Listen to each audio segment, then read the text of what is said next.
Welcome to the Troubled Artists Podcast, Episode 6, Alex Mell-Taylor.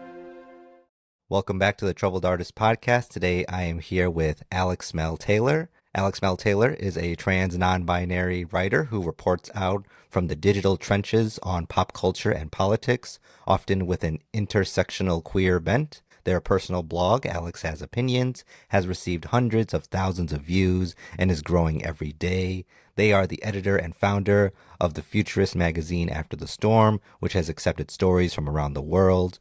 And The Bubble We're In is their debut romance novel. So thank you again, Alex, for being on the show. So before we begin, I like to ask this one question. Tell us in your own words, who is Alex Mell-Taylor? Thank you so much for having me. It's a joy to be on here. I would say that Alex Mell-Taylor is a person who just wants the world to be a little bit better. That's sort of the animating force behind a lot of what I do, whether it's writing or local activism or the publication that I run, or co-run, I should say. It's a collective with many other people. Always looking to sort of advance my own agenda, I guess, which is that we should be less shitty to each other. So that's the driving force. As we said, I'm on alexsopinions.com and part of the After the Storm magazine writers collective, and I'm just so done with the nihilism and doomerism of the world and want us to sort of move past that. Nice. So how did you get into being such a creative person? Like, when did that creativity of being an artist spark the first time in you? That's a wonderful question. It's sort of always been there. I'm from a family of artists. My mom is a fine artist, so she does a lot of paintings, sculptures, and other sort of like mixed media works of art. And so I've been surrounded by it my entire life. I've been surrounded by artists coming into my life, writers, painters, sculptors, seeing them at my family's get-togethers, having people talk about art. So it's always been there in the background. I would say it took me a while to learn what type of art I wanted to do and how I wanted to impact things. I'm a writer. I'm not a visual artist by any stretch of the imagination. And I mostly write nonfiction, although branching out to fiction and editing fiction. So that happened. That animating force was more because of my political desires, honestly. They were first, and then the sort of writing came from that. Nice. Wonderful. That's great to hear. So what helps influence your creative writing process? If you could just go into a bit more detail on that. Yeah, that's a great question. So I feel like people have similar points that they return to over and over again. And part of art is sort of falling in love and discovering those like topics that we keep falling into. So I think that I am always animated by the same central question. That's what drives me. They're mainly political questions. They mainly have to do with media and how we see oppressed people fighting for autonomy in like pop culture, how that's represented in society and how that's like represented in the culture at large. So that's like sort of my what do you call that thing, like a pulley horse, so Yeah, I think so. Something like that. Yeah. that's what I'm a writer. I should be good at words, but speaking them, awful at speaking them. Mix them up. Give me a couple hours and I can give you the perfect assortment of words. But yes, so everything is going through the central question of that, pretty much. It's like whenever I watch a show, whenever I look at a movie, whenever I see a debate in pop culture, I'm sort of always thinking about that question. And I'm returning to it over and over again. Nice. That's great to hear. Could you discuss a transformative cultural trope in pop culture? There are so many. I think all tropes are transformative in ways. Tropes are just media conventions that are told so often they're recognizable. So like a common trope is like a meet cute where in a rom-com it's common for there to be an inciting incident where the two love interests meet, and that is a trope, or that's actually an umbrella trope, and there are many tropes underneath that. Like there can be many ways two love interests can meet, and then the story flows from there. I think, and this is part of the reason why I'm so into media, is I think that seriously impacts how we see the world. I think that we're limited through our own individual experiences, our own subjectivities. There's only, even if we were immortal, there's only so much time and only so many experiences that we can have. And so we rely on media narratives to sort of dictate how we treat other people in a way. And so I would sort of almost push back at the question and say that every trope is transformational. Every trope is putting expectations onto the viewer to see the world in a certain way. And that has like real world implications. So to give an example, I'm a transgender American, and for a long time there was this particularly odious trope in cinema about trans people being connected to serial killers. This has a rich history that has to do with like the criminalization of LGBT people during the early like 1920s. There was actually this whole set of moral panics where there were these like psychosexual murders that were happening, and people, a lot of people got criminalized as part of that sort of moral panic, and queer people were part of that. So that's been in the backdrop of our society, right? That was a media trope, and over time, that intersected with something called the Hays Code, which was, for anyone that's unfamiliar, it was a set of like internal policies that studio executives adopted to self-regulate themselves so that they weren't regulated by the federal government. They were very regressive, and one of the things was that queer people basically always had to be depicted as villains, essentially. And I'm paraphrasing. The actual language is more specific, and there's actually was an entirely separate code for television. I think it was just called the Halloween Television Production Code, and that was even stricter. But because of that, where queer people couldn't be depicted in a positive light, it led to this association where they were mainly depicted as villains, and with trans people in specifically for a long time, probably from like up until the 90s or early 2000s, if you saw a trans person in a media narrative, half the time they would be depicted as like sort of a malicious entity. They would be Buffalo Bill in Silence of the Lambs. They would be the camp counselor in Sleepaway Camp. They would be like there's Dressed to Kill. There's so many examples of this, and that had a huge impact on our society. So that's an example. I could go on this hill for a while because I love talking about this, but I want to pause there. No, I mean, those were great examples. I never had really thought about that because I was familiar with like the Hays Code and seeing like queer people be depicted as serial killers. I mean, obviously we've come a long way since then. I feel like representation of the LGBTQ community has been portrayed well throughout the years. I mean, we can still improve on it, but there's definitely been an upward trajectory on that. So I think that's really good. But thank you for sharing that. You know, I had never known that, so it's good to hear. Um, so what sort of unusual media questions kind of spark your creativity? I love questions that force you to think about systems of power. So, does this media, how does power work in this world? What is this narrative trying to say about power, right? So it's like you get a lot of examples. A common genre of film, I guess, would be called like propaganda, right? Which is a portmanteau of cop and propaganda. And it's this idea that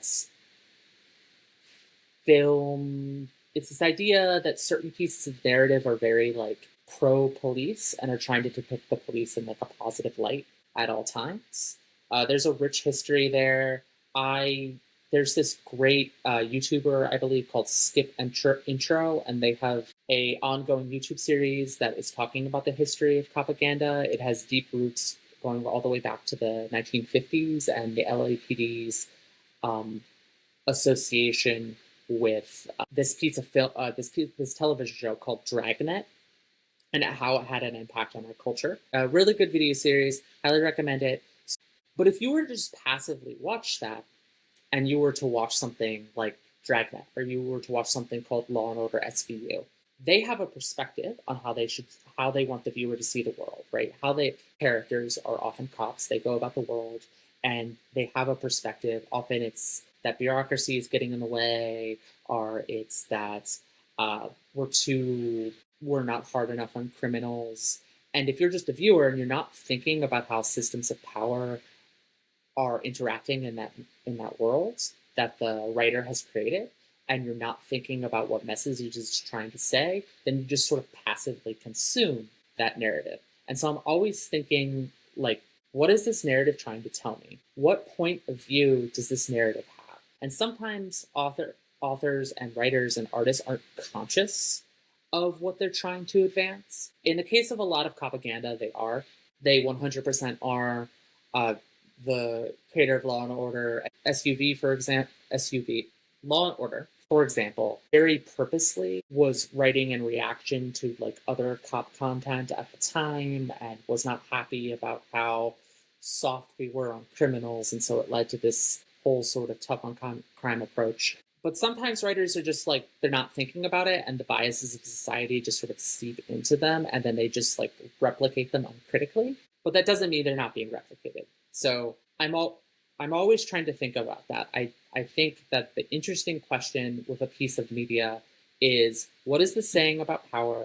What is this saying about how you as the viewer should accept or challenge power, and then sort of build my analysis out from there. Nice. Yeah. I think, yeah, just the way media can manipulate someone's perspective on things is like very like powerful, as you say. Like the stuff that we watch, the things that we interact with every day, can have such a huge impact on a person. It might seem kind of minuscule to that person, but someone watching it can definitely have like an impact on them.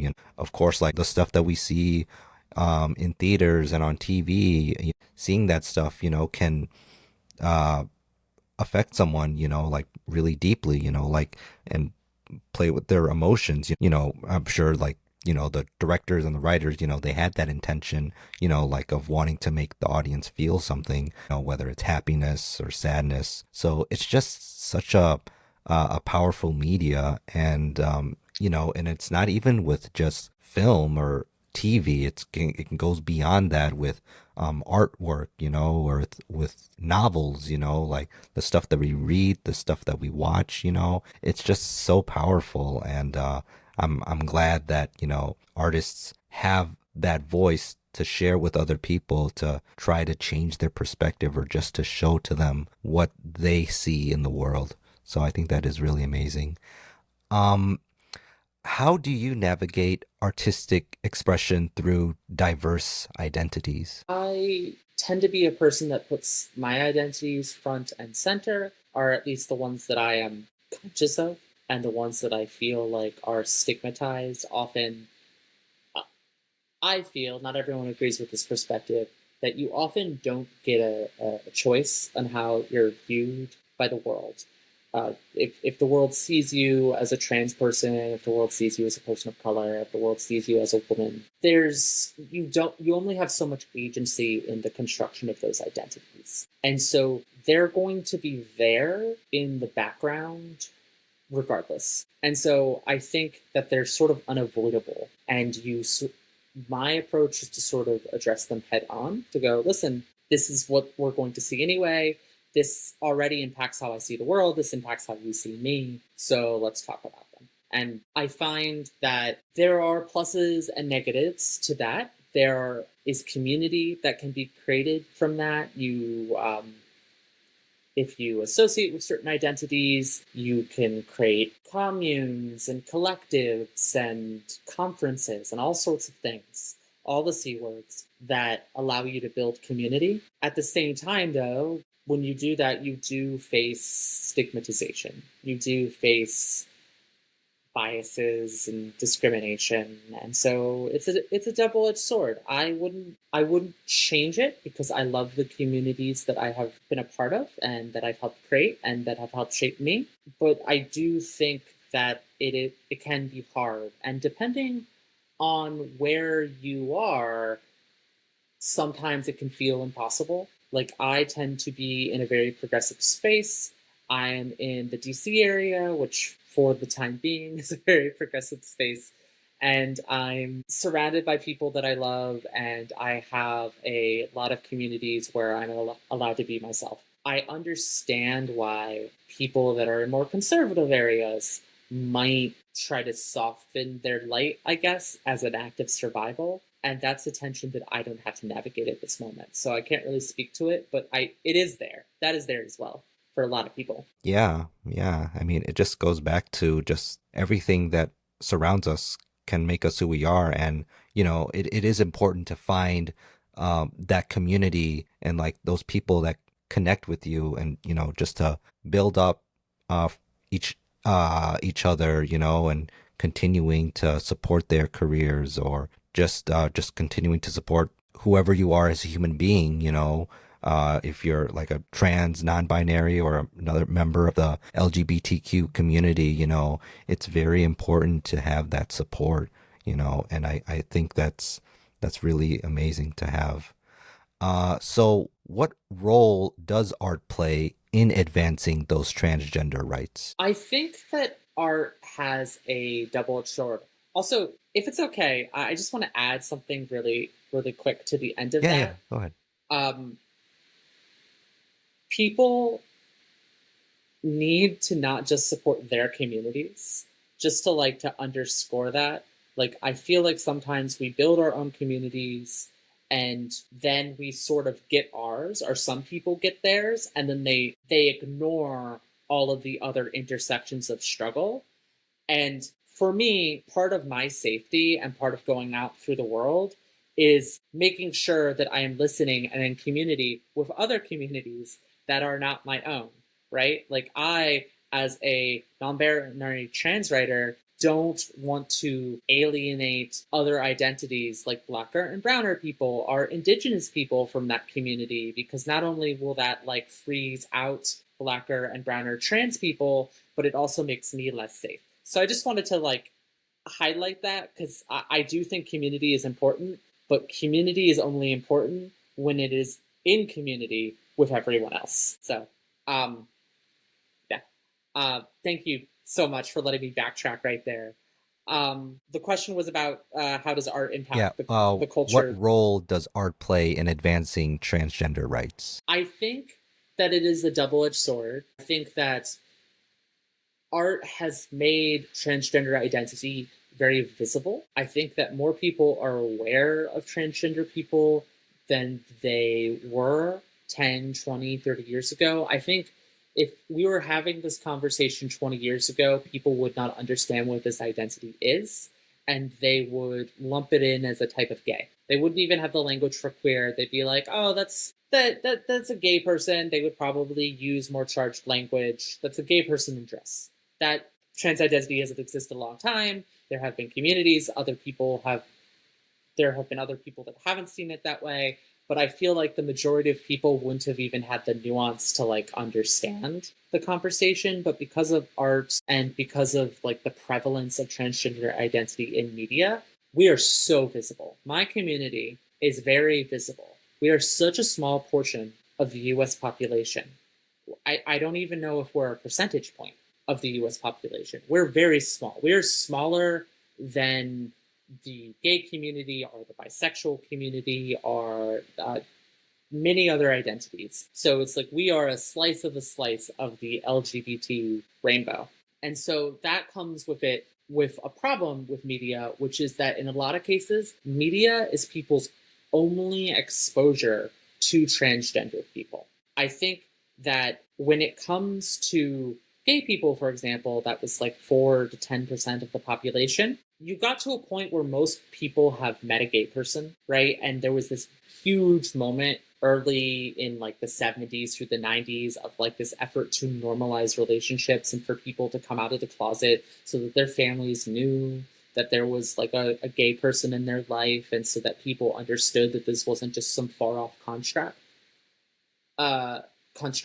With trans people, it's so much smaller of a group that I think that you can't really do that strategy to the same extent because there just aren't enough of us. And so media, a lot more people know my identity, a lot more people can discover our identity. It is the only thing. But if we lose control of the narrative on what transness is, really, then that's sort of it, right? Like that's actually what we're seeing right now in this country is that you had like the early 2000s, Time Magazine had its trans tipping point article. People were profiling people like Laverne Cox. You had this sort of like this narrative that transness was going to be the next gay like gay rights. It was going to be the next movement. People were going to see it as an inevitable step towards progress, and we would go from there. That's not what happened, right? Because there was a huge conservative apparatus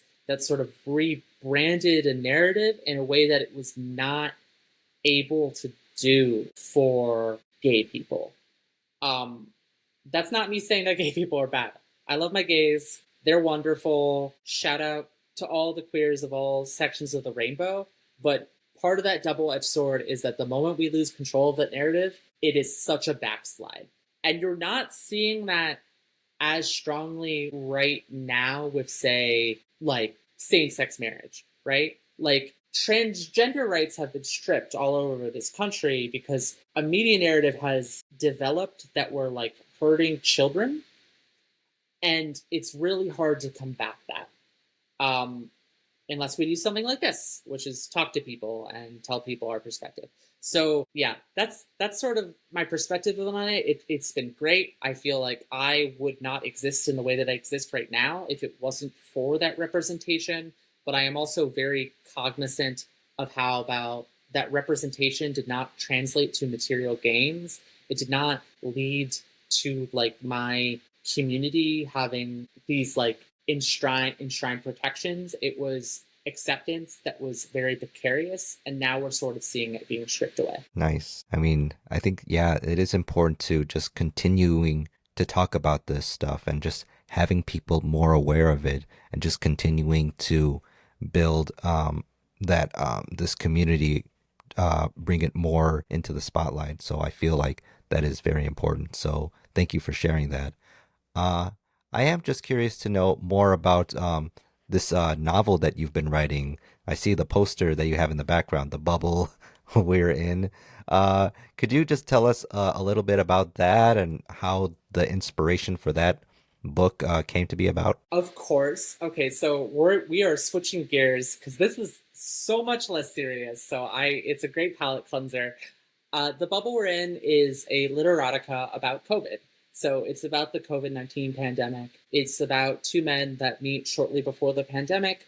COVID hits, they decide to quarantine together. It's the ups and downs of their relationship. So it's inspired by an Instagram, actually. There was this Instagram during the height of the first COVID wave, alpha, and it was called Gays Over COVID. And it was documenting sort of these underground parties that were happening during the height of the pandemic, where people were sort of just flaunting restrictions. I think we all remember that time where we were all like huddled in our apartments.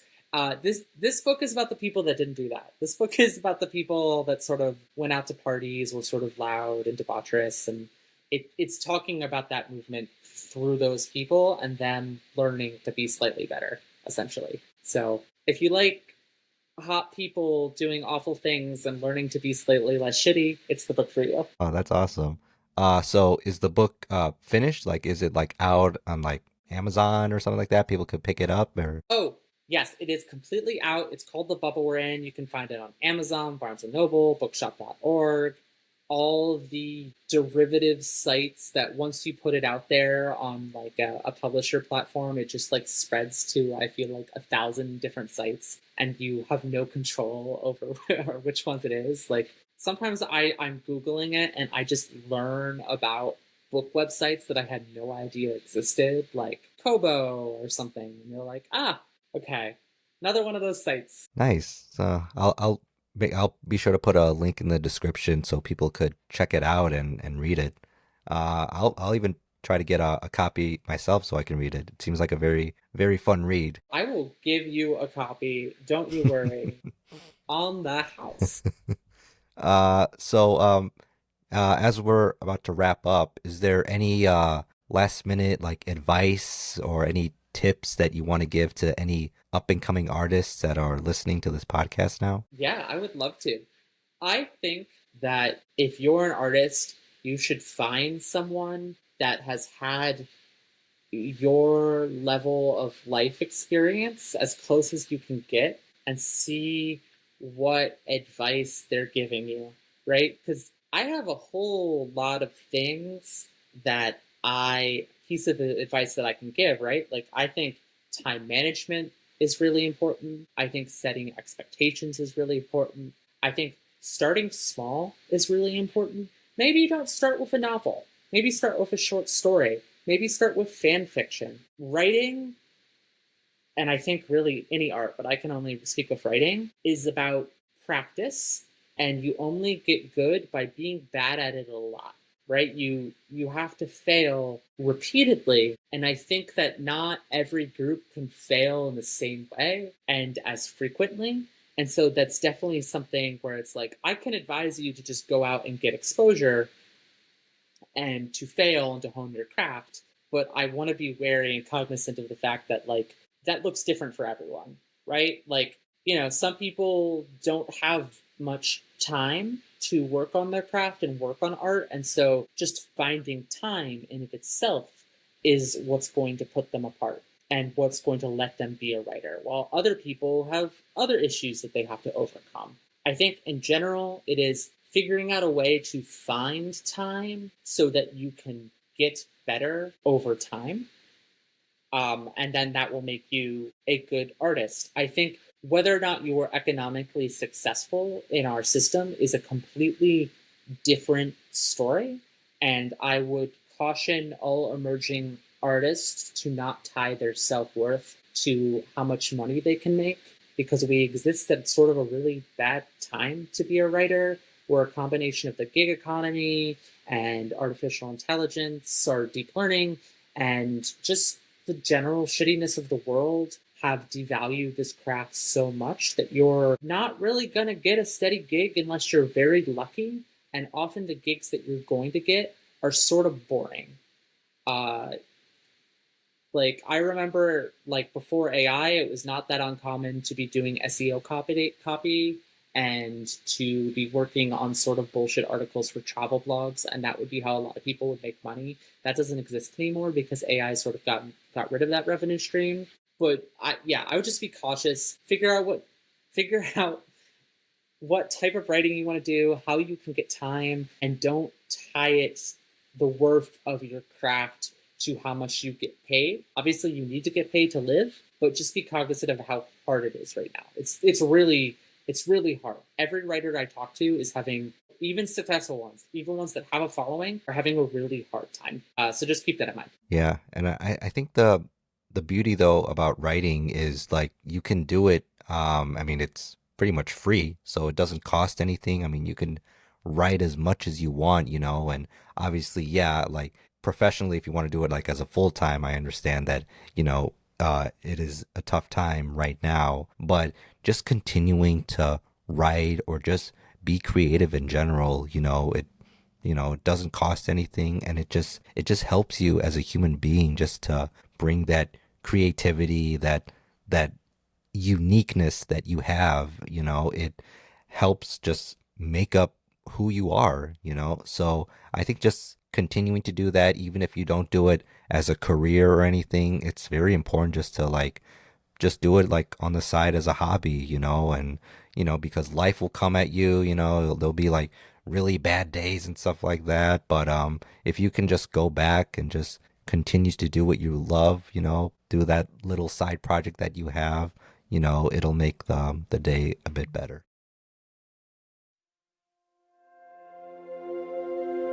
Thank you for tuning in to the Troubled Artists podcast. Have a great day.